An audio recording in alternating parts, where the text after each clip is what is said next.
server and all of that, and you I put it on still ChatGPT, for instance.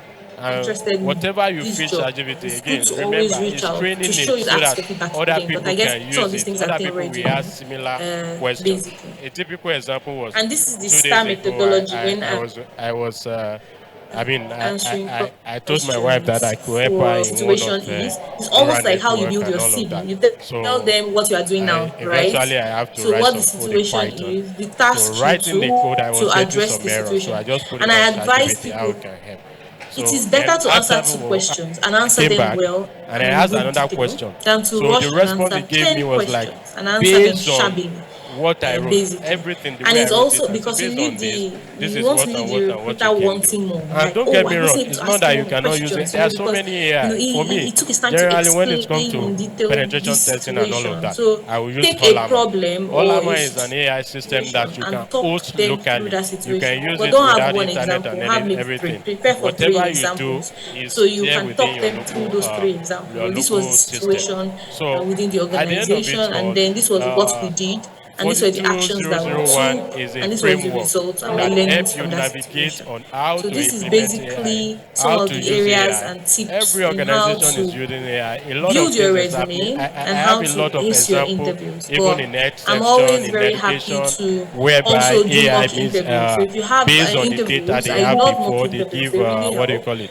You They can give also a feel wrong free to grade reach to out, students and and all then of yeah, that. you So you could have to sign know up that for like AI a 10 is minutes depending on the mock data they interview, learn, the data they are preparations for an feeding them. interview, So it's basically. important as an As organization well. to put And yeah, a you are one standard step closer framework to clarity. in But would you place to like be to able to know? We use can also AI go effectively back to the without bias questions and to be that able we to, had at earlier least at on the our end of the day, get the expectations result and sort of that you all wanted. walk So through once again, I'm that sorry because I'm supposed to as start well. this And then I presentation can get your since 9:30. questions. So And then please technical feel issue free and to all of ask that. if you have any So I'm questions. sorry for the glitch, So let and me that's go me. back. That brings me to the end of my presentation.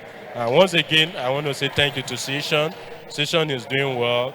NDPR is doing well, but I believe government can Sorry. Hi actually guys. try. Do you have any They question can for do more Mayowa? because You have a question. there's a need for a lot of enforcement. Without enforcement, people think that So this if thing you're is just a applying joke. for And believe me, it's cybersecurity, not a joke. It's here and it's here to stay. Thank you.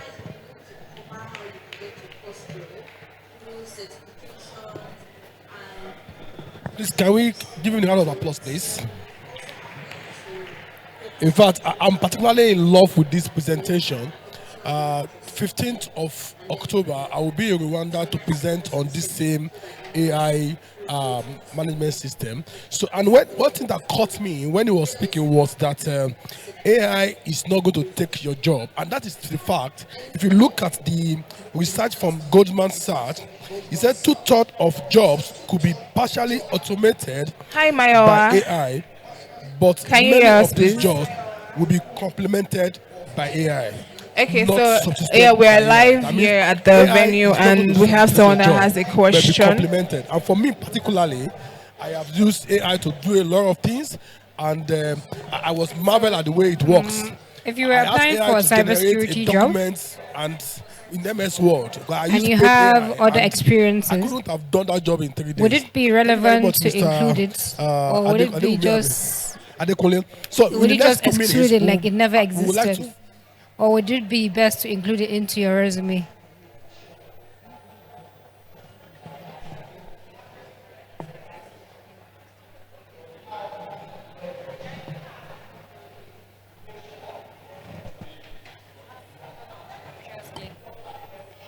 If you're applying for a cybersecurity job and you had previous experiences in other fields or other IT not related to cybersecurity, would it be relevant to include it in your resume?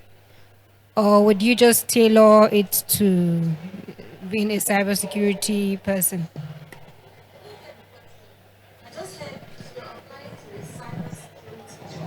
Yes. My question is, if you were applying to for a cybersecurity job and you have and you have experiences not relevant to cybersecurity, maybe IT or non-IT, would it be relevant to include it into your resume?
That's all. Thank you.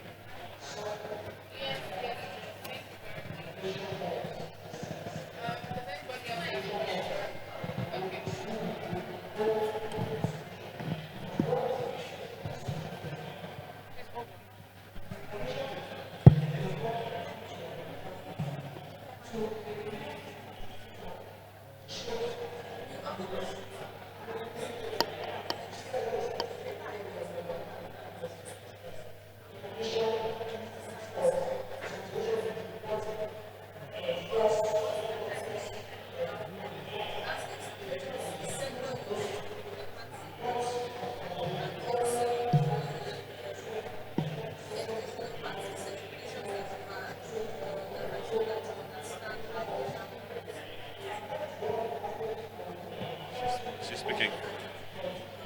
Hello, can you hear me? So maybe I should. Yes. My question is, as a recruiter, if you were going through my CV, would you care about the organizations that had awarded me my certificate? For example, if I had certification in penetration testing, for example, would you care if it was awarded by EC Council or some other company that you have never heard of?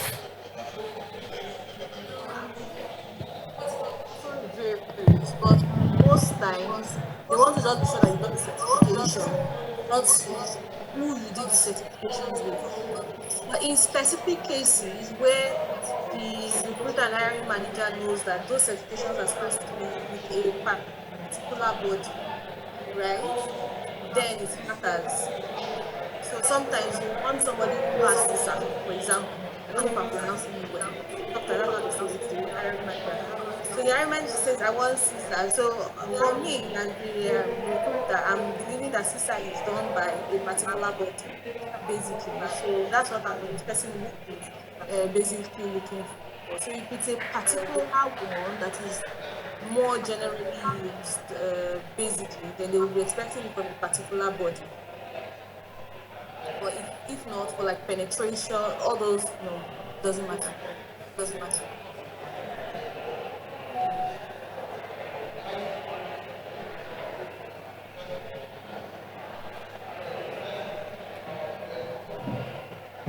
Was I able to answer your question?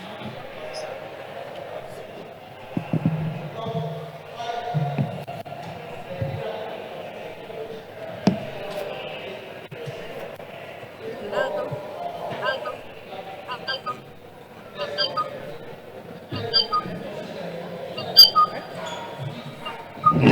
Okay, so thank you very much for your time, Mayowa. This has been very insightful and we really appreciate it. We look forward to working more with you and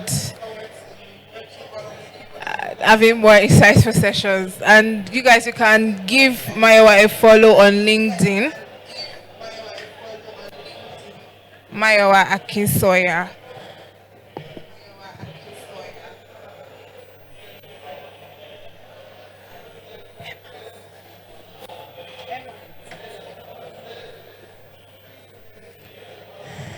All right. So for our next session, we'll be having our wonderful panel discussion and our panelists.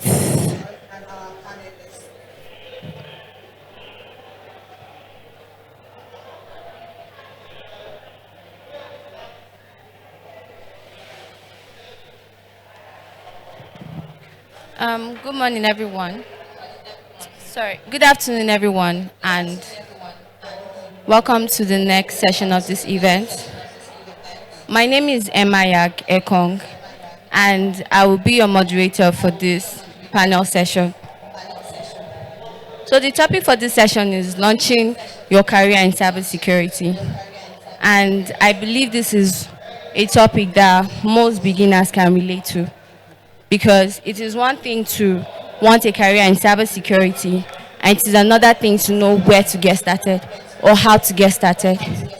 So hopefully this session is going to bring clarity on not just how to get started, but also insights into in-demand skills that are needed to succeed in the field, and also certain strategies that can be implemented in order to get your first job roles and internships. So with that being said, please allow me welcome our first panelist.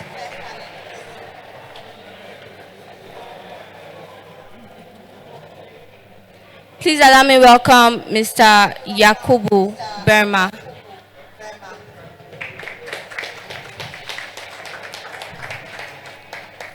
Yakubu Berma is a seasoned cybersecurity analyst with a proven track record in safeguarding organizations from cyber threats. As the team lead of the Defense Rangers at Cyber Plural Limited, Berma leverages his expertise in security operations, threat intelligence, and vulnerability management to proactively protect digital assets. Berma's technical proficiency extends to analytics, detection engineering, and the use of breach and attack simulation tools. Committed to staying at the forefront of cybersecurity, he continuously enhances his skills through research and development. Beyond technical capabilities, he excels in problem solving and effective communication. A collaborative team player, he fosters a culture of knowledge sharing and teamwork. Passionate about cybersecurity, he is dedicated to empowering individuals and organizations to navigate the complex digital landscape with confidence. Welcome once again.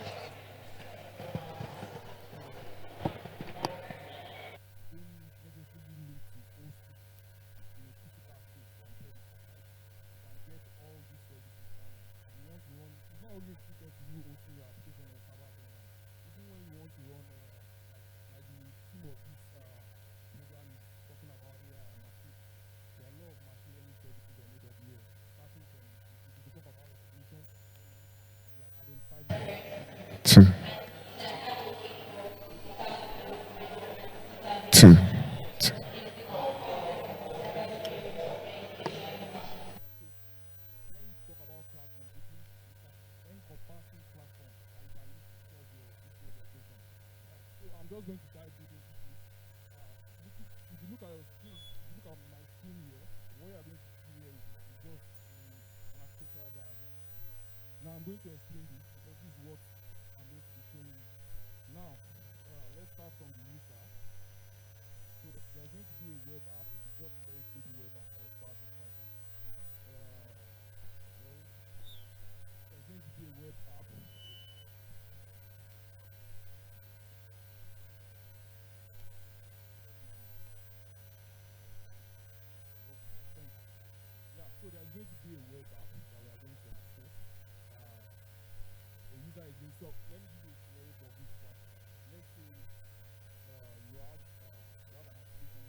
governance rules against this, right?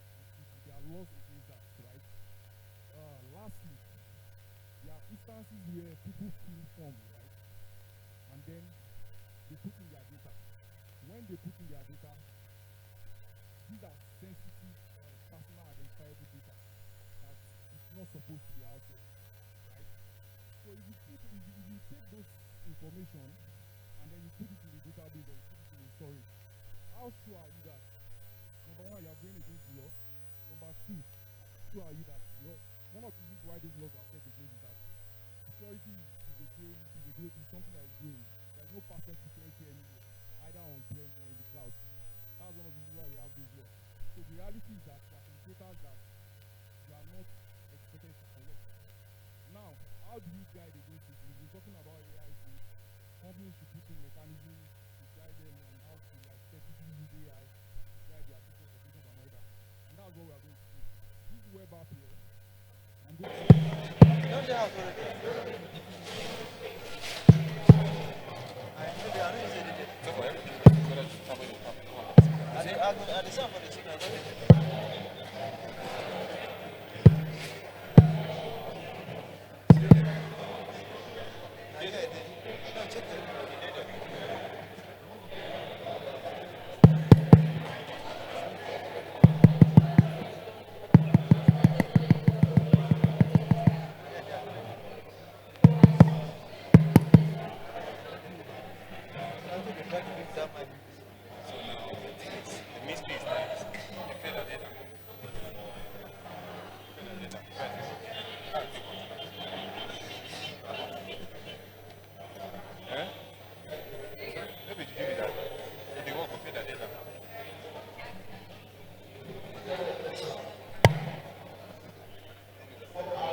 about S3 bucket not quite long, there's a scalable object storage.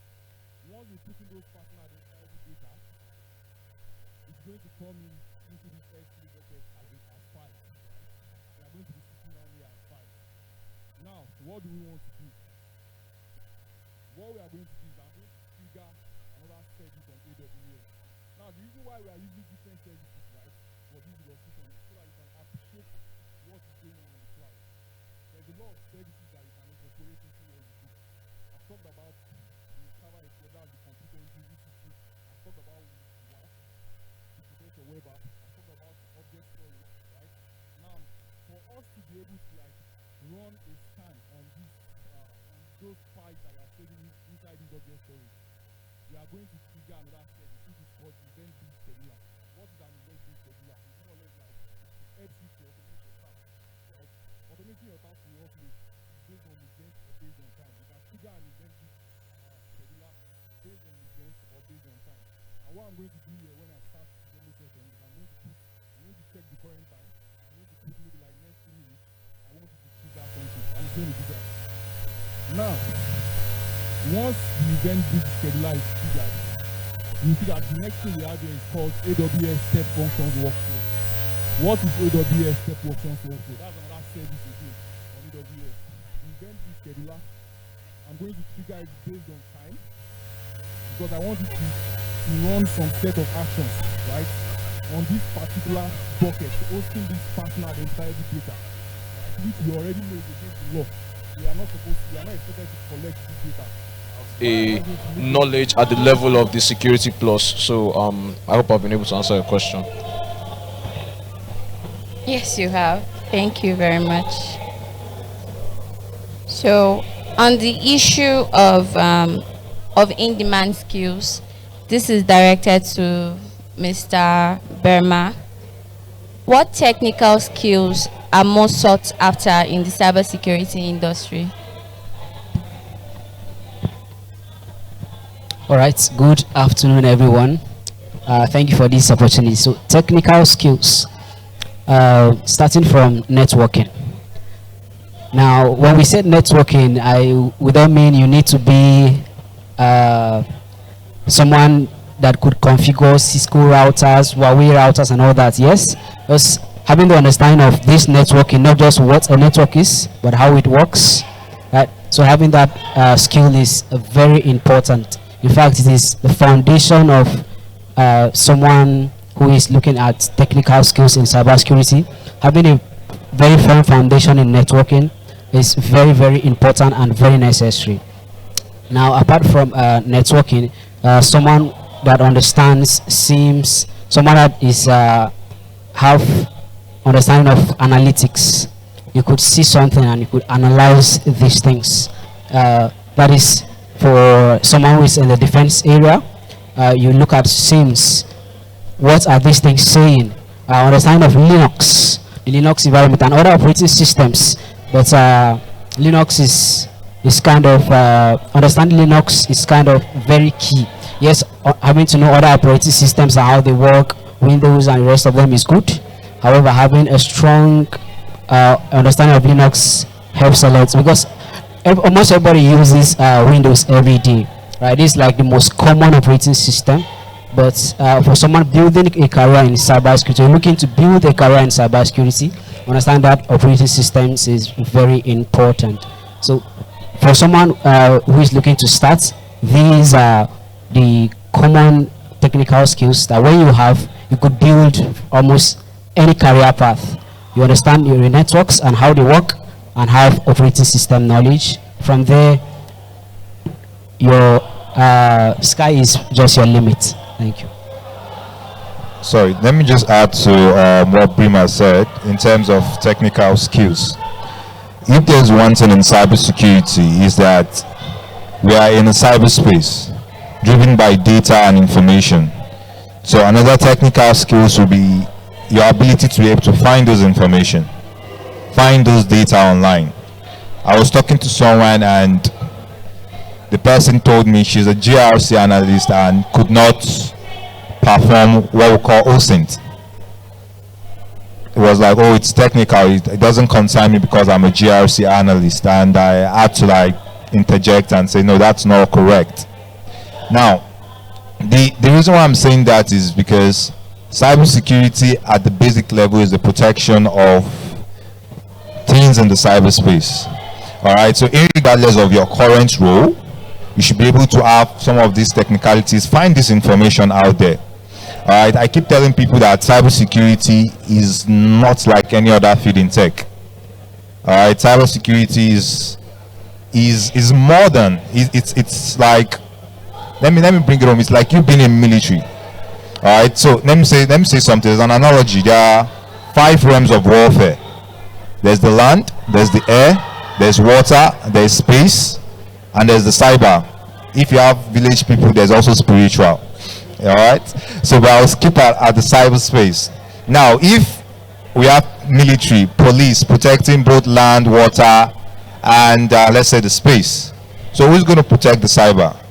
Is it because you're not in GRC means that you're not going to do that? No, it still falls under your purview. So information gathering skills is one of another technical skills that everyone in cybersecurity should be able to have. Thank you very much for that wonderful insight. So, to add to that question, To add to that question, Mr. Burma, how can students and recent graduates develop these skills?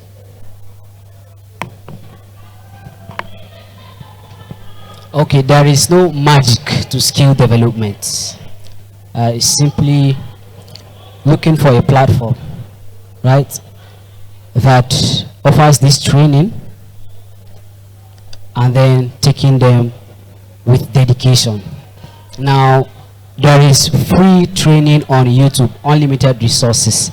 However, it is very, very challenging to be able to just go on your own on YouTube and then start searching.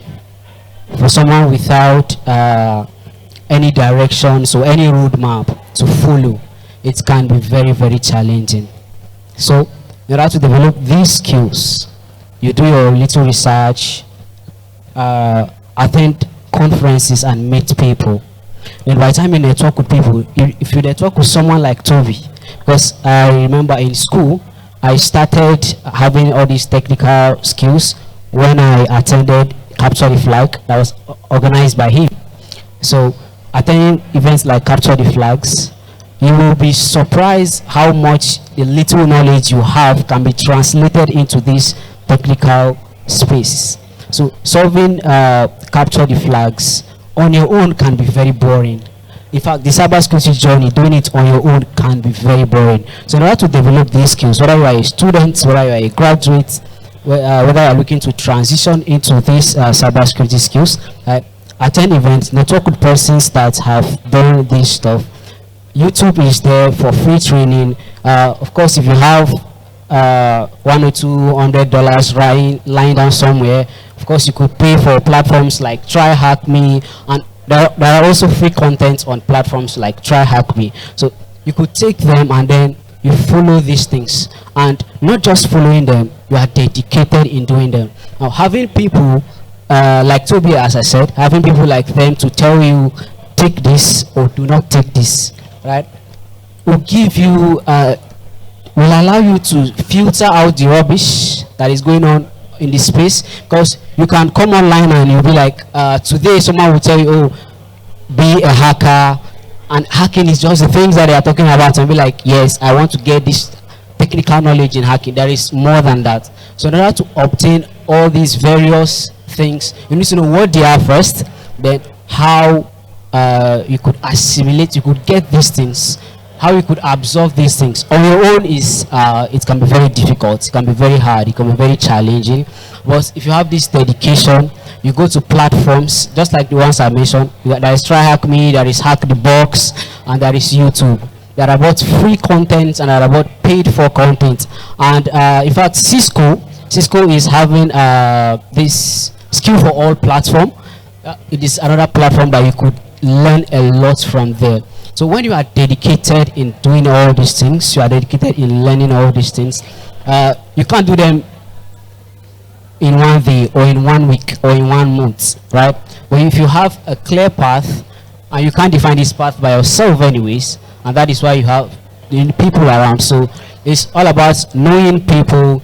And how do you know people? You attend events, you network with people, and then taking these platforms one step at a time, right? So if you are on Try Hack Me, you take one box at a time. You deal with this box, you understand it, you absorb this knowledge, you can implement it, and probably write about it, because I see when you write about something, you get to understand it more, right? When you perform, let's say, a sim room, and then you write about it, you get to understand things you have missed while doing that room, and then now you have the knowledge more. So these are some of the ways you could learn these technical skills.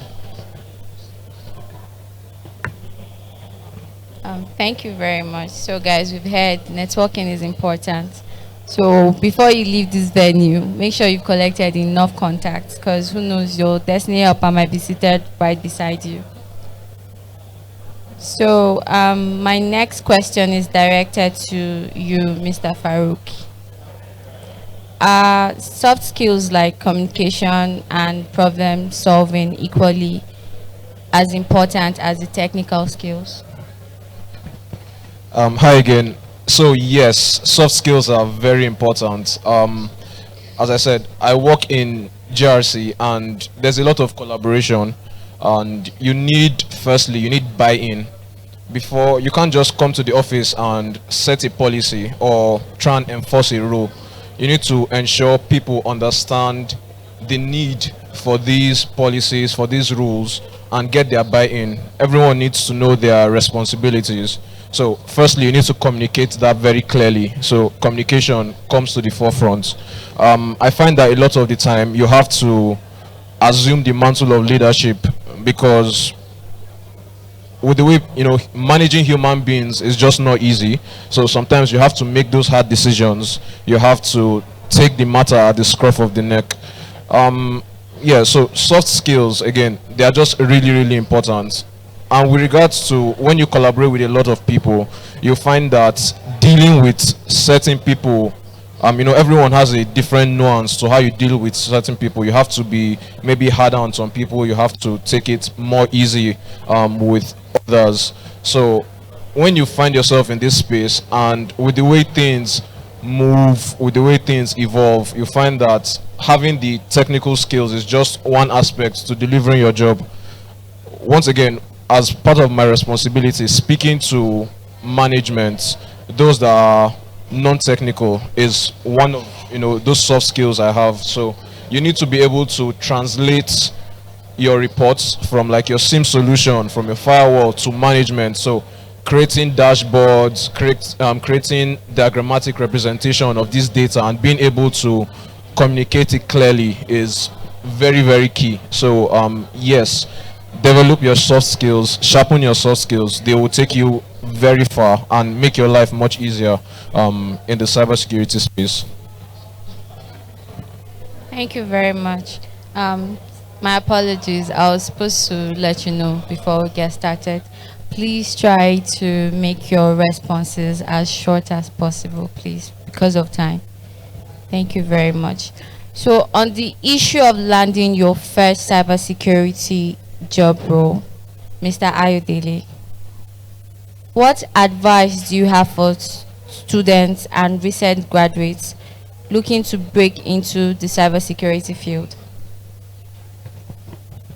All right, so I'm just going to start from his own question and his own question, so I'll just drive at that point. He's talked about soft skills and technical skills. Now, starting your career in cybersecurity or landing your first job or role requires a good blend of the two. I'll give you an example. Now, and for undergrads in the house, if there's one thing you need to do is never wait till you graduate. I'll give you an example, and I'll put myself as a case study. For technicalities in school, then I had to create platforms whereby students can learn CTFs and play CTFs, which took them away from the normal classroom implementations of cybersecurity, which doesn't actually drive the point, by using CTFs to gain interaction and gain understanding. Now, that CTF propelled me in the fact that I was able to go for competitions around that time in schools, representing my school in cybersecurity competitions. So with that, I owned my own technical skills. Now, to the soft skills aspect, you are talking to people, you are collaborating with team, you're already building a sort of team spirit in yourself. Now, to how I landed my first role, Sishan was organizing a meetup in Abuja, and I was in Mina. So my friend asked me, let's go for Sishan meetup. I was like, guy, I'm not actually in the mood right now, but I just felt the nudge to actually go for this meetup. And that was where I met some persons, and I talked with them. I told them, okay, I'm going to be going for my internship very soon, and this and that. And with that, most of them had me at heart. So when it was now time for the internship, I actually didn't have to even look for. I got a call. Oh, you said you wanted this. Okay, this is this on the table. Now, networked, talk to people, on the skills. Now is now a time to implement it. And that was during somewhat around COVID-19 period. So while people were locked down at home, I was actually doing my first cybersecurity job. And I think that was when I was even at 300 level. So right from that 300 level, down to where I am today, I don't think I've ever been out of job in cybersecurity, because it's just like transiting from one point to another. After exams, while I was in my final year, I was already working. During project, I was working. After project, I was working. You left school, you're still working. So it's just more of a journey. So for you to say you want to start your cybersecurity journey, you don't wait till you get to that finish line, because it's more of a transitioning. It makes the journey smoother for you. It makes it faster for you. Engage people, talk to people, write about what people, or rather write about what you're doing.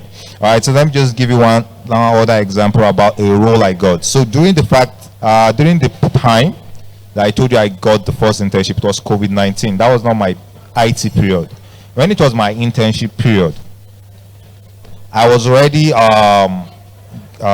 talking about things that I do online. So I wanted applying for a job at Victoria Island in Lagos. Now, this job required me to submit my CV. At the point where I wanted to submit the CV, I got this nudge that I've seen the name of this organization somewhere. So I went back to some of my previous posts, and I saw that one of the business owners of that organization actually liked one of my posts. And to me, if you like or interact with what I post, that means you know me to an extent. So instead of applying for the job, I went to his DM and I shot him a code DM. My name is this and this and that. I'm looking for an internship, and this is my this is what I want, or rather, this is what I'm looking for, an internship. And the next thing he responded, I should send my CV. Now, at that particular point, I sent my CV. That was how I landed that job at Victoria Island in Lagos. And for a fact, that was the first job that actually paid me in dollars, and that was actually my internship. So the job came at that particular point whereby I need no other introduction. You've interacted with what I post online. You've liked what I've posted online. So it goes to show that, oh, you like what I'm doing. So it just gives me the leverage to actually approach the organization better. And the funniest part of the whole thing is when I got into the organization, I was the one now sorting out some of the CVs that people actually submitted. I told myself, so would this be the stacking which my CV would have fall? So starting your role in cybersecurity means thinking out of the box. Don't be conventional. Be extraordinary. Don't do what people will do. The job market is oversaturated right now. Like, there are a lot of persons doing cybersecurity, a lot of people doing whatever tech field you're actually doing. So you have to find a novel way of marketing yourself, of putting yourself out there that makes you stand out from the rest. You have to stand out. If you don't stand out, you'll be treated like the rest. So in as much as you have owned your technical skills, your soft skills, bring those two things together. Find way whereby you can sell yourself in a very special way. Let people see you for who you are. If you want to go for a job interview, fine. You can wait for that, but that will also be a part of the journey. But if you're starting out, ensure that you come from a different point that will actually give you an edge. All right, so thank you.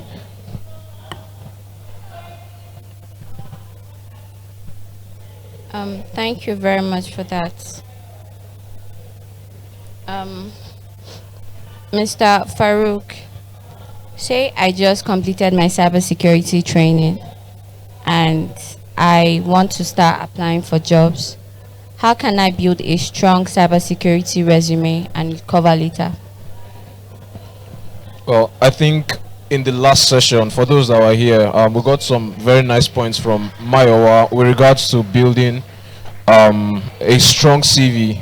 So it starts always with having the relevant skills tailored on your CV, because there's so much. Like, as I already said, there's threat intelligence, there's GRC, there's pen testing. You need to ensure that for the role you're applying for, you tailor your resume to that. So the structure of your resume, the relevant skills you need to add to that resume. We're talking about the technical skills and, of course, the non-technical skills. Now, projects, home labs, in the case that you don't have, that real-world experience, this will serve as your real-world experience. So always embark on projects because they are very much relevant on your CV. With regards to cover letter, your cover letter needs to speak to who you are, what you are applying for, and what you need at that time. So building the cover letter is just kind of an introduction into who you are and what is relevant with regards to that job opportunity. Now, with regards to the resume again, as I said, tailoring is very important. Make sure you understand the job description. Make sure you know take out time to really read it and ensure that the keywords in your resume match. So these are just some things that you would find relevant in your CV and your cover letter. Thank you for your response. So, to Mr. Berma, what can I do to prepare for cybersecurity interviews? Okay, preparing for interviews. Well, I myself am not really good at interviews per se, right? But the first thing is to be not just yourself, but your best self in cybersecurity. Now, you look at the role that was advertised. What skills do they say they want, right? Because cybersecurity jobs do not just come for, we are looking for a cybersecurity expert. No, they say we are looking for cybersecurity expert that knows A, B, C, X, Y, Z. So, by the time you looked at those things, what experience or skills do I have in all these advertised, all these skill sets that they say they are looking for, right? Okay, I can do this, I can do that, and I can do this. Now, let's say you can do 7 out of 10 of the skill set or the things they are looking for. All right. So you prepare and you looked at, you talk to people that you think are in that role. For me, before I got to Cyber Pura, I talked to Mukhtar, who is a friend of mine. Like, okay, what are you people doing there? What, how does operations looks like? Just give me a rundown of things like that. All right. So if you cannot meet someone who is working there, you don't know anybody who is working there, you know somebody that is doing that role that you are applying for. Talk to that person, communicate with them, and then they will tell you exactly what to do and how to apply for it. All right, just to add to what to his question. Number one, to never lie. Never lie. Don't lie. If you don't know, you don't know. What is XYZ? I don't know XYZ, but I'm adept learner and I'm open to learning it if given the right opportunity. If you lie, you will lose confidence. The interviewer will see it. You will sweat. You will sit on that hot seat. You think you want to stand up. You want the interview to be over. Make it more of a conversation. Express yourself the best way you can. You don't have to be too technical. I've gone to interviews whereby basically like half of the question I didn't know it because of the terminologies that was actually used to ask me the question. But I asked the person, I don't know this thing, but it sounds familiar, but I will go back and check it. But can you explain it to me? I threw the question back to the person.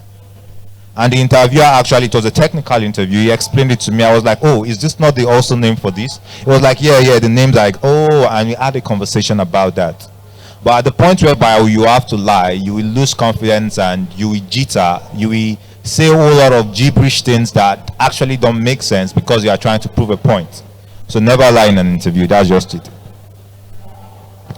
To add to both of them, with regards to interviews, I find that practicing, prior to the interview just helps with the confidence. So, I went for an interview, I think it was February last year, and it was for a GRC specialist role. And I went to my mirror, and with ChatGPT and all this, you can get very popular interview questions. So, just practice, get your confidence up. It will translate on the day of the interview to actually show that you put in the work, and when you put in the work, there will be some form of results. So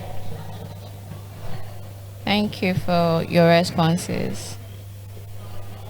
So back to you, Mr. Ayodele, on the issue of networking and mentorship. How important is networking in cybersecurity industry? networking in cybersecurity industry is very important. When I mean it's very important, it gets you through the door. Now, starting out in cybersecurity, I told you that I was called. I didn't actually have to interview. They called me. And why did the person call me? Because number one thing, the person knew me, he knew my capabilities, he knew what I could do. And how did he know that? We had a discussion. We were conversing during the meetup. I was like, okay, this is what I'm currently doing. This is XYZ I'm doing. And this is what I'm hoping to get. So in that interview, the person could ascertain where I am, and where I'm actually going to, and where I'm coming from. So I'm a student. I'm currently in this, and I'm looking forward to something called an internship. So it gives the person a picture of where exactly this person is. So once the opportunity presents itself, you are actually right at the forefront of it. All right, so networking is actually very fundamental. Sorry, what was the second thing apart from the networking you asked? Sorry? Okay, after that? Okay, that's just it. All right, so including that, I just wanted to say something as well. It is very, very important to actually network, and actually putting yourself out there is another thing, because networking is not just physical, it's also cyber too as well. So in communities, in places, you put yourself out there. But in putting yourself out there, let us be very much careful. And I think you asked about mentorship too as well. Now, to putting yourself out there, you have to be very careful not to exaggerate. Now, cybersecurity currently is going towards a trend whereby people who are actually putting themselves out there don't necessarily mean they actually have the skill set. Or in the name of, okay, I want to put myself out there. When you want to put yourself out there, based on what you are or where you are currently are. Now, you said something about mentorship. If you go online, people that start cybersecurity yesterday are mentors today. In less than 2 weeks, they are professional, and maybe in 1 month, they are experts. And you wonder, how? You understand? The quality of what we call cybersecurity professionals is being watered down. So you as people starting out in cybersecurity, to ensure that you have the quality of what you want to put out there first before you start putting it out there, because once the tides come, you'll be tested. All right, and you need to be able to stand the test, to be able to gain these jobs, to be able to stand out there. All right, so you don't need to join the crowd of people that actually just want to put themselves out there and be for the show. You have to be an actual cybersecurity professional, and the only way you can do that is to actually know the technical skills, know the soft skills, own your skill sets, all right, and network. When I mean network as wild as you can, because I'll tell you for a fact, if I say I've worked in 5 places, trust me, I know 4 of the places I've worked in before I get there. I always give you an analogy of myself. In a job I wanted to resume, the CTO saw me for the very first day. Oh, you're that guy that posted on LinkedIn. I say yes. And that shows that you already know me, and that is true networking. Now, I got a job, but I had another interview to attend. And when I was attending the interview, I was the least qualified. On that particular day, let me not say least qualified though, on the particular day, everybody were dressed in suits. I came with shirt and sneakers and a jean trousers. All right, the reason why, I'll tell you why I did that. I didn't want the job, but why did I come for the interview? So I went to sit at the interview and I was questioned. And it was a rolling chair, so I was just being very comfortable because I know I was not here for the job.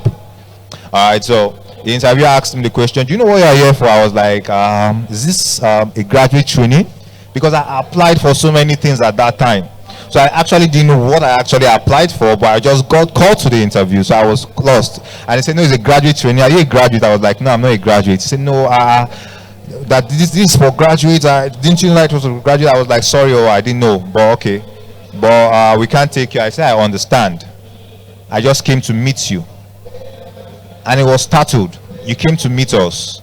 So there's a CTO of the organization that is an Israeli. He walked in, and the guy said, oh, this guy is not a graduate.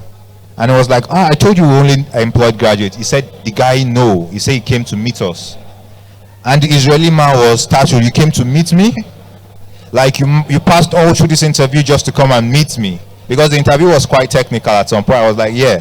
And the next thing he did was to actually go on his LinkedIn and he searched my name. He said, oh, we are connected. I was like, yeah. And I offered him my hand. My name is Oluwatobi. And I actually shook him. So the person that told me that he actually didn't need an undergrad, at that particular discussion, he was telling me how to defer a semester and come and work for him. And he shared his contact with me. That's just like the power of networking. Now, to some extent now, I know that person on a personal level. Because after the interview, I went on to LinkedIn. Since you say you're connected to me, yeah? I went on to LinkedIn. It was nice meeting you too as well. And I look forward to further conversation. He was like, oh, you again. And he responded to me. And I've built a connection. And at any point in time whereby I will need to utilize that particular connection or utilize that particular person, I can definitely still walk back to him and say, oh, this is me and this is that. There was something I told him. He told me that you worked too hard to come for this interview just to meet us. Will you apply next? I was like, yeah, probably I might apply when I'm now a graduate. So what if the interview get harder? I told him something. I said, life doesn't get easy. We only grow stronger. And he looked at me and he didn't even know what to actually say again. And I just told him, thank you very much. And I just took my leave. So there's a way you actually sell yourself, position yourself in people's head that will leave a lasting impression. That when there are openings and there are jobs and there are things, you are going to definitely be the first thing on their mind. And Jonathan said something. You don't meet people and say you want to be mentors. Mentors is a responsibility. I don't have any person I call a mentee. I prefer to be your accountability partner. Because if you come to meet me as a mentor, I feel you want to give me a responsibility that I cannot handle. And that's how it is for some persons. You can simply go and ask the person a couple of questions. All right, this is where I am. This is what I'm looking to achieve, and this is where I want to be. Can you advise me? Don't ask the person for mentorship. Because if you ask the person right out, trust me, how many of you want to mentor? I know professionals that are so jam-packed with their work that they hardly have time to mentor people. But if you ask them question time to time, you do your own research. Oh, I did this and this and that, and this is what I got back from it. Can you drive me in the next direction? The person is willing to, because you are not his full responsibility, but anytime you come back to that person, the person will give you an audience. So that's just my own takes in regards to that question. Thank you. Thank you very much. Guys, hope we're learning. Okay. So my next question is directed to you, Mr. Farouk. What resources are available for mentorship and career guidance? Well, for mentorship, there are online mentorship programs. I think just this past Friday was Dr. Eriti's mentorship program. Very popular. I think she took about 40 people. Also regarding mentorships, you can also get that by networking through your internships. So always look out for that. And then online mentorships, I know for those taking the CompTIA Security Plus, among other examinations, there is Professor Mercer on YouTube. So there are such online mentorships. You just need to network with people mostly to get this. On LinkedIn, you find a lot of them. So LinkedIn is a great resource to find online mentorship. YouTube, I believe also Mark from Convo Courses for GRC mentorship. He's also one. Prof. Mesa is one. Dr. Eriti on Twitter. If you don't follow her, you should. She also offers a mentorship program. So online, just kind of need to check for this. As he said, it's a huge responsibility, and a lot of people are just engrossed with their work, so they aren't able to give you that full-time mentorship. But when you come today, show that you have tried to solve the problem and then seek for guidance. They'll always spare you 10-15 minutes to give you that guidance. You come 3 days later, provide your results and ask another follow-up question. You will always get response from professionals. The community it's a community that does not gatekeep. We're always happy to share resources, share our stories, but time is very precious and the job is just very time consuming. So, as I said, don't always look for mentorship, but network with professionals and then pick their brains from time to time. Thank you. Like we heard, LinkedIn is our friend, so as YouTube and other professionals in the field you're looking to enter. So for my next question, Mr. Berma, how can I find cybersecurity mentors and build relationships? Okay, if I get the question, how can I find cybersecurity mentors and build relationships? Right? Okay, so attending events is one. Attending meetups is a perfect way to connect with people. Conferences, like we are seated here, there are people that you could talk with, and in 1, 2 weeks, 3 months, they could change your life in cybersecurity like you have never expected. All right, so that is one. Another one is using the social media.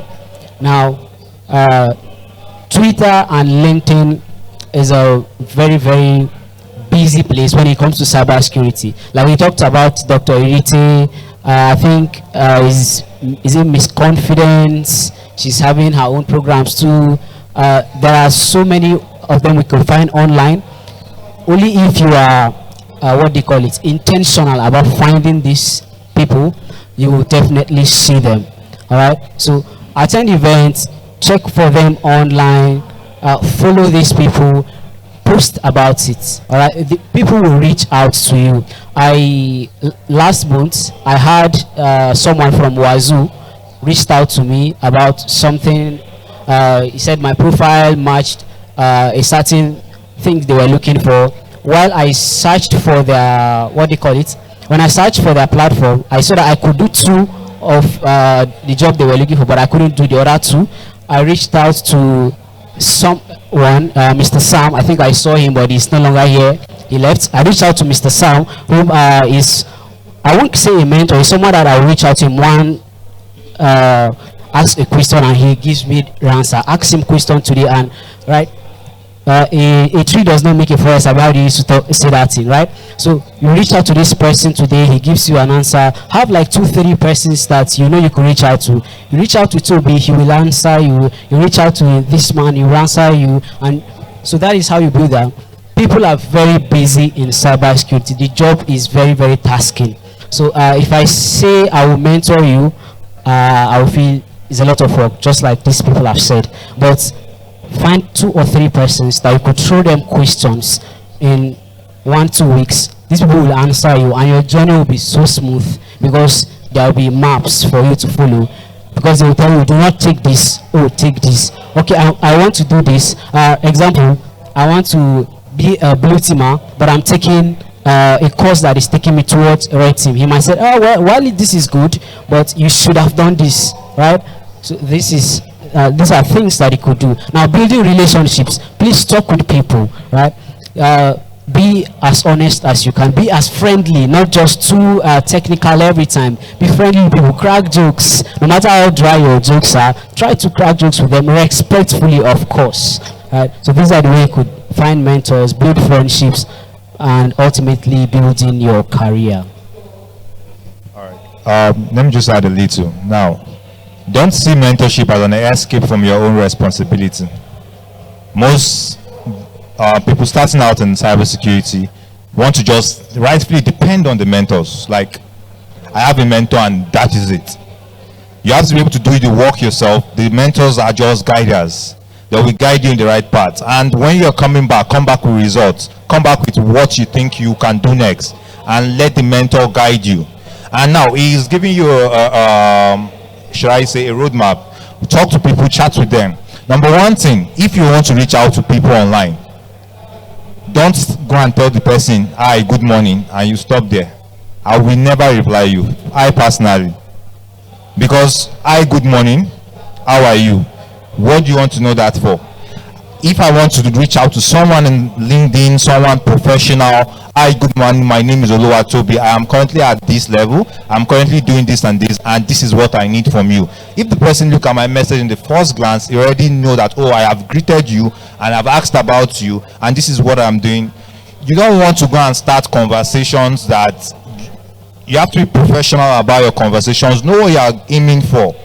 Because you want mentors, or rather, because you want someone to guide you, you have to go to the point, not salutations. I dislike salutation. If you come to me and don't even greet me and tell me this is what I need, I even prefer that than you telling me good morning. And because sometimes there's nothing good about the money. It's Nigeria. Fuel price is actually going up and everything is expensive. So just tell me what you want and I will give you the answer and we can just keep going on with that conversation. Come back the next day.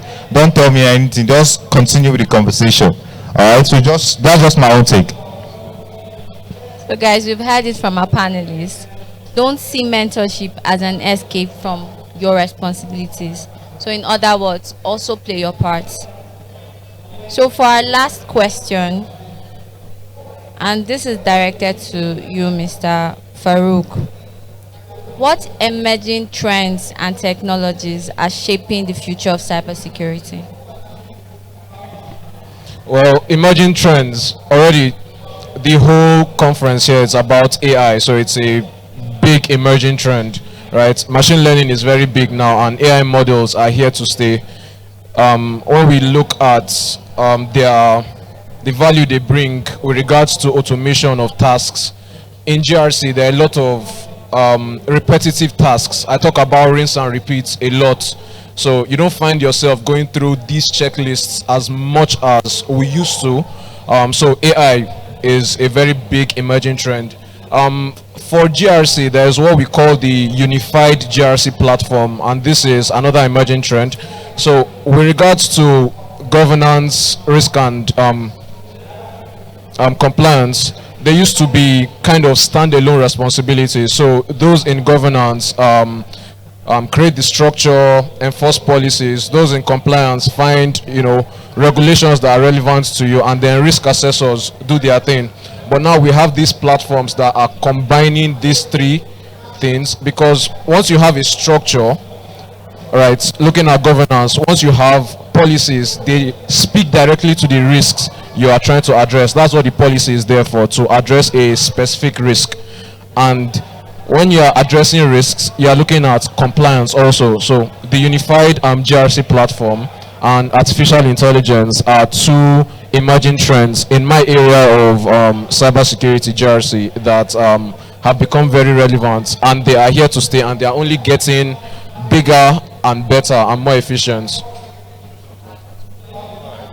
So since this is the last question, I'll just make this my own last words. Yeah. So one thing I want you to know is, as cybersecurity professional, you're actually a professional. If I'm to take you away from GRC, if I'm to take you away from SOC, if I'm to take you away from Red Team, ask yourself, would I still be a cybersecurity professional? Because most people are, what we have currently are commercialized cybersecurity professional that are here for the money. All right, not necessarily because they have the skill set, not necessarily because they have the love of cybersecurity. There have to be a genuine kind of interest and passion in cybersecurity for you to be able to scale and succeed. Most times people ask me, which part of cybersecurity do you do? Some days you are reading ITU index. Some days you are reading the World Crime Index. Some days you are talking about privacy in AI. The fact still remains that cybersecurity can become boring. Like you said, rinse and repeat. But if you look beyond your current role, look at cybersecurity from a broader perspective, it gives you insights to problems that you can solve in cybersecurity. Because at some point it becomes very interesting if you go out of your way. There was somebody that I was like an accountability partner. She was doing something related to cloud computing, but I brought her in. I said, oh, come and observe what is going on in the cyberspace. And what was going on at that time? Anonymous Sudan, due to the fact that Nigeria had interfered with one of their legislation or something, so Anonymous Sudan was now attacking Nigeria. So I asked her, join this Telegram group, and she joined the conversation when threat actors are saying, oh, we are going to take down this and that. And at that point, She was like, "Whoa! I only see this in movies. I actually didn't know that this is." And our own mind was wired just towards cloud security. That is what I want to do in cyber security, forgetting the fact that there are other things that surround cyber, or rather cyber security. Now, for everything that happens in the world currently, due to the fact that we are dependent on technology, there's a cyber side to it. If Pakistan is to sneeze today, there's a cyber retaliation to it. There's always something cyber. And when you understand how it works and what is happening, you will see the world in a different light. You will see everything around differently because when I was coming in now, for instance, I'm looking at for physical security, I'm looking at CCTV cameras, for instance. How many is in the presence? I'm checking my phone, what kind of Wi-Fi signals are here. It's just because my fingers are just telling me, okay, this is just what I need to do outside my role. It makes it much more interesting for me as a cybersecurity professional when I read the news and envisage, oh, this is what will happen. So in the future, what I see as emerging for cybersecurity professionals, if you have owned your skills, as technology is evolving, you are evolving alongside with it. We're not talking about AI, we're talking about AI today. Tomorrow we are going to be talking about physical intelligence, no longer artificial intelligence. And you as cybersecurity professionals, the more you read, the more you see some of these things, it gives you a broader perspective to it outside the SOC you are doing, outside the GRC you're doing. So what I'll have for beginners, look at cybersecurity from an eagle's eye perspective, from a broader perspective, and you'll get more insight. Thank you. Thank you very much, gentlemen. It's been so nice having you on stage here with us. Thank you for sharing your experiences with us. But before we close this discussion, we'll quickly take 3 questions from the audience. That's if anyone has any questions for our panelists. No one. So I guess that's the end of our discussion. Thank you very much.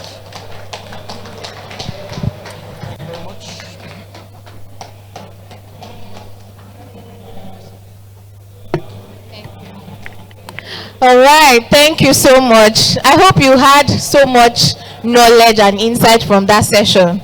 Yes, because even me, that I'm not a newbie in cybersecurity, that session was so good, was full of so much wisdom. So I hope we took notes. All right, so what's a Hacktales program without an expensive gift? Has it ever happened? Never. Yes. If you are a regular attendee of Hacktales, you know that Hacktales will give you something spectacular. So before we get there, just in a few minutes, what do we do at Hacktales? Hacktales is a consulting company, and it's also an academy company that trains talent to transition into cybersecurity. And so we also have the consulting arm where we interface with organizations and people to implement cybersecurity solutions and things like awareness training, security and awareness trainings, implement security tools. We do IT audits, lead implementation. Okay, and so we cover all bases for cybersecurity. And then moving to the academy, we do something called the CFP. That's the Cybersecurity Foundation Program that runs for a year. Now, the first part of the program it goes on for 6 weeks, where we teach you the basics of cybersecurity, everything that you need to know. And then the leftover 9 months is where you move into the consulting arm of the business as an intern to learn hands-on skill and get the experience that you need. And so this is where we come to the scholarship, the gift. So we'll be giving a scholarship. We'll be giving 3 slots of scholarship for free. Okay? And this scholarship it costs 350,000 naira if you're going to be in our academy, but we'll be giving it today for free. And so we're not just giving it out like that. We're going to be playing a game. It's a Kahoot quiz. I hope you can still hear me though. Yeah. So it's a Kahoot quiz where we'll be playing a game of 7 questions. And if you know how to play Kahoot, it's fastest fingers of knowing the right answer. And so we'll be working with that big screen behind. We're going to project the Kahoot game. And so bring out your phones and log into Kahoot dot what? Is it .com? Kahoot.it. Yes. Kahoot.it. So if you're ready for a 350,000 naira scholarship, log in Kahoot. It's KAHOOT. Kahoot.it. 350,000 naira scholarship up for grabs. Yep. Are we projecting? Please, what's the code? What's the code? Okay. Yeah, so that's the QR code, but there should be a number. Yeah.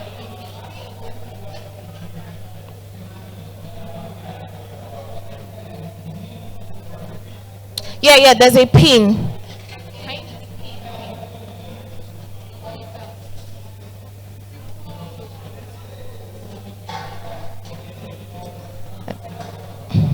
If you have good camera, if you're using an iPhone, you can scan that code. Oh, that's not it. Please give us a minute. People are ready. Hey, okay now. People are ready. We actually have one of our speakers here today who is a mentor in the CFP program. So you're covered. You're good.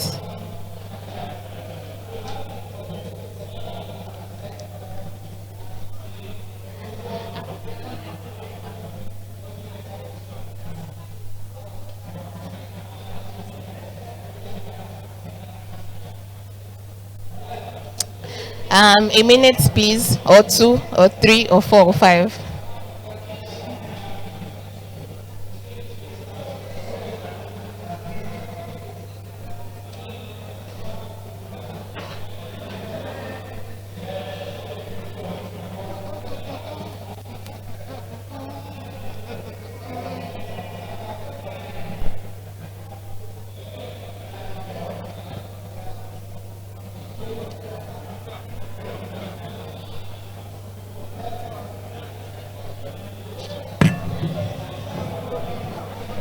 Yeah, we said it's not the right QR code. Just give us a minute to be projected soon.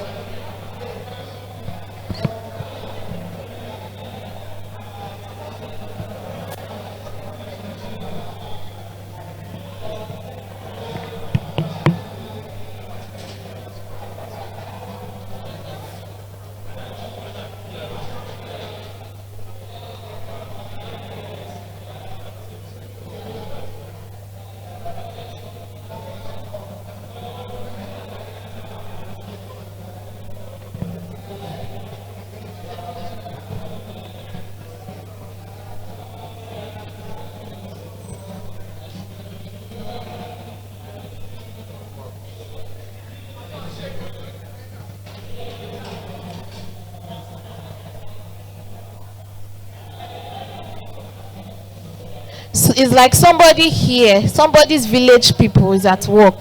Who is that person? We have somebody. Their village people is strong. Because what's going on? Why can't we get this done? We bind every village people in the name of Jesus. Village people that don't want us to win scholarship. Never. Never. Not today.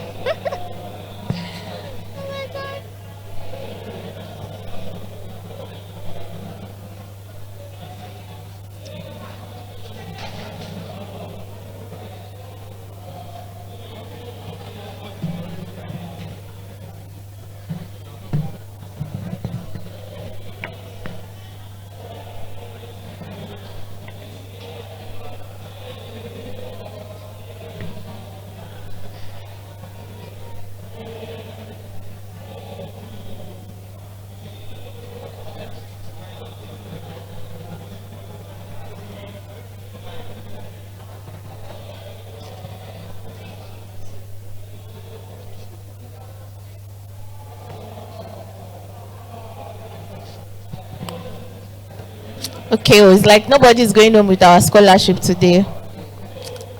Because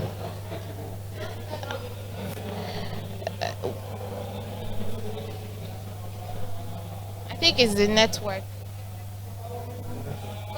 What happened to Decisions Network? Have you connected to yours? Connect to yours now. That's what I want to do. I can't find my Wi-Fi again.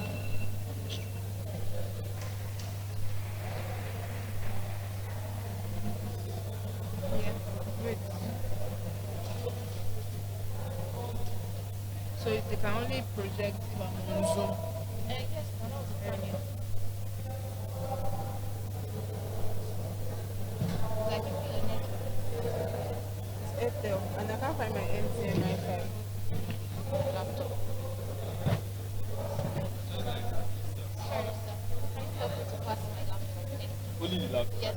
We have Kahoot and we are waiting. Yes, so sorry. I'm sharing my own Wi-Fi.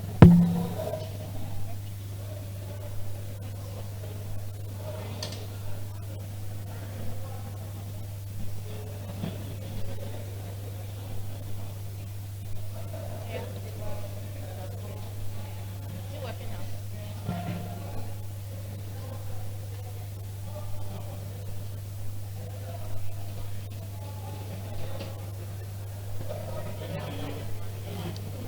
Okay, share.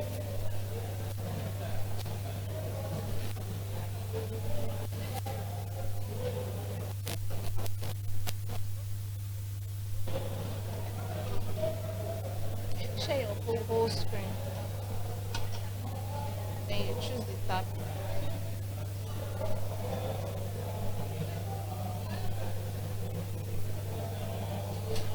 Alright, are they projecting now?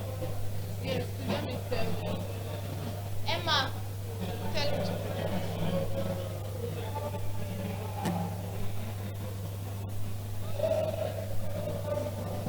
Said it's projecting. We can't see it on the screen. Alright, that's the pin. Let's get it, get it, get it. 3 lucky people. 3 lucky people. 350,000 naira worth of scholarship at Hacktales Academy. Okay, we have Ivory, Pato. I cannot see the names. Let me read. Okay, we have Amina and team. We have Abdul, AJ, Nini Damsel, D, Alamin, Glow, Ray Success, Johnny. Okay, who else is joining? Is that all? All right, so we are about to start. Okay, we have. Okay. So in 10 seconds we are going to start. 10, 9, 8, 7, 6, 5, 4, 3, 2, 1. The questions will show first fingers or fastest fingers.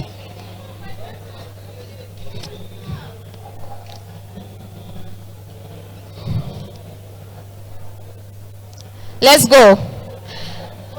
To encrypt data sent between servers, what protocol is mostly used to secure web applications over network? Is it PPT, SSL, IPsec, or TLS?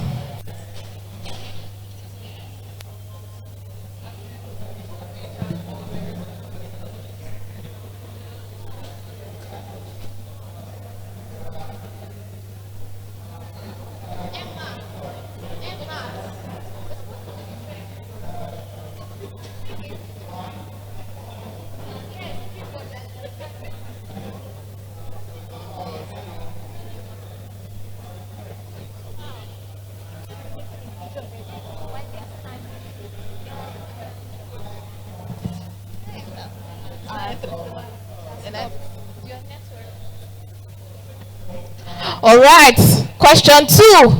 Which one of the following functions is not a common recipient of threat intelligence information? Okay. We have 6, 7 answers already. And you people are very bright. Oh. Wow. People are intelligent. Okay. All right. Next question. NIST describes 4 major phases in the incident response cycle. Which of the following is not one of the 4? If you know the NIST framework, you should know this. No answer yet. Wow. Okay.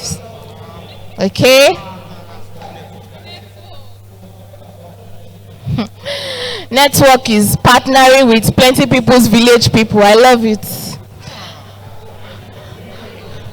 Okay, next question. Oh, the scoreboard. All right. Lego is collating. Oh, okay. Question 4. Degaussing is an example of what form of media sanitation? We have 7 questions.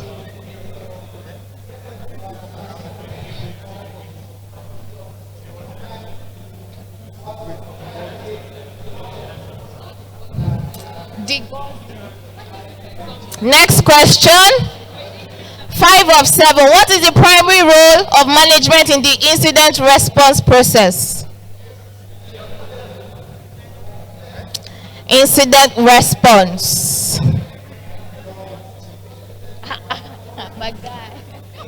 I love it for you.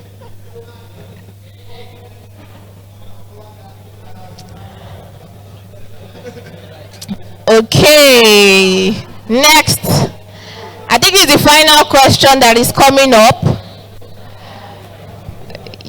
Okay, we still have 2 more. This is 5 of 7. Question 6. Which of the following is not a phase of threat life cycle addressed in the MITRE framework?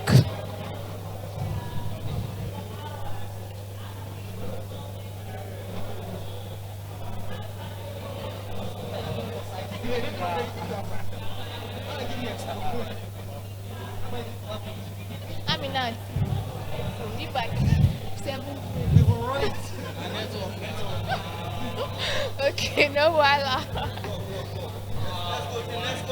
Okay. Some people are already overtaking people. Final question. If Informa wants to gather network traffic from systems on a network, what tool can she use to achieve this goal? Let go. Final question. And we will know the 3 winners of our scholarship.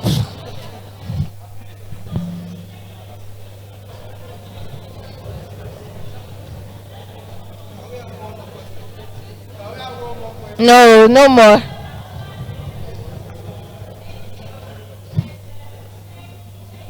All right, so 3rd position is alarming, 2nd is K, and 1st position, who is that? Amina team. Woo! Congratulations, guys.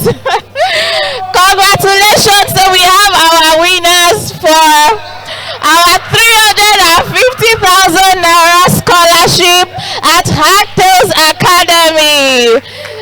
Thank you so much for participating in our quiz.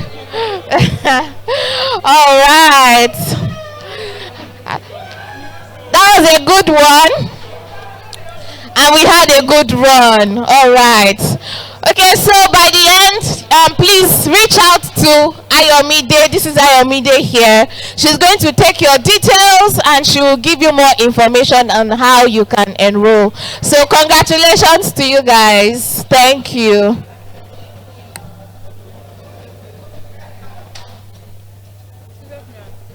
All right, so we have a final talk from the CEO of Hacktales Limited, the co-founders.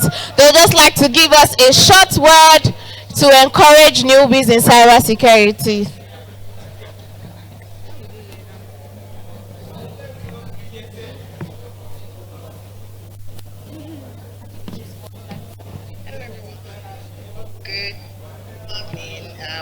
everyone see me and hear me?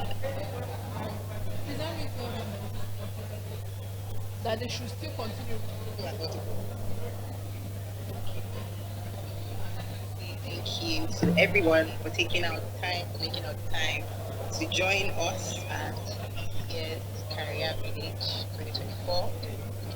I've been listening in and it's been very insightful. Thank you to the speakers for taking out the time to educate us.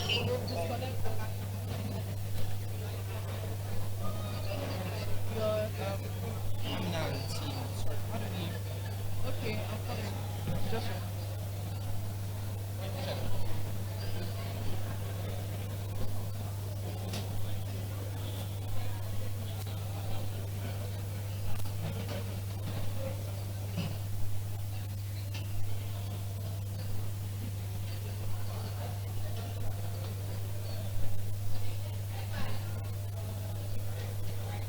Getting into this field that get the right support. We at Hacktales are here to provide the right support in terms of training, internship, and even mentorship of getting a job. That way, we can support way more people and we can help to build a sustainable ecosystem for the African society. Once again, and have a pleasant Thank you so much, everybody, for joining us. Joining us, joining us, joining us, joining us, joining us.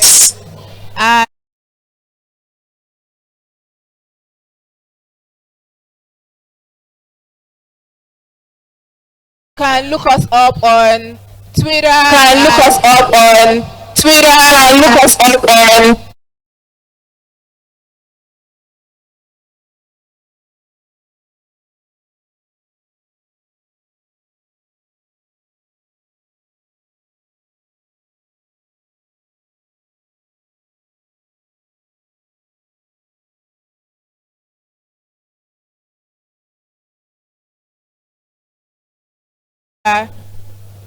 our cybersecurity foundation program. Thank you so much for coming out here. Thank you for joining us online. We remain your first and foremost cybersecurity academy of Nigeria. Thank you very much.